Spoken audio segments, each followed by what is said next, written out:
The story of my life. মনটো বেয়া লাগিলে কাকো ক'বও নোৱাৰোঁ।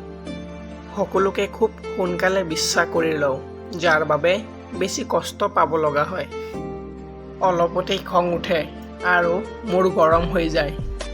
মাজে মাজে একোকে ভাল নলগা হয়। কাৰোবাক বিচাৰি মনটোৱে হাহাকাৰ কৰি উঠে।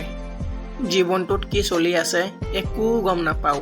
মাথো শুই বহি দিন পাৰ কৰি আছোঁ, ইয়াৰ বাহিৰে আৰু একো নাজানো। মানুহে মোৰ বিষয়ে কি ভাবে মই নাজানো, কিন্তু এটা কথা জানো, জীৱনটো নিজৰ, গতিকে মই নিজৰ মতেই চলিম।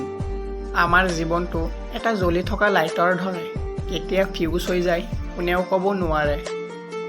বন্ধুসকল, ভিডিঅ'টো চাই যদি ভাল লাগিছে তেনেহ'লে প্লিজ এটা লাইক কৰি দিব, আৰু চেনেলটো যদি নতুনকৈ আহিছে তেনেহ'লে চেনেলটো ছাবস্ক্ৰাইব কৰি আমাৰ লগত থাকিব।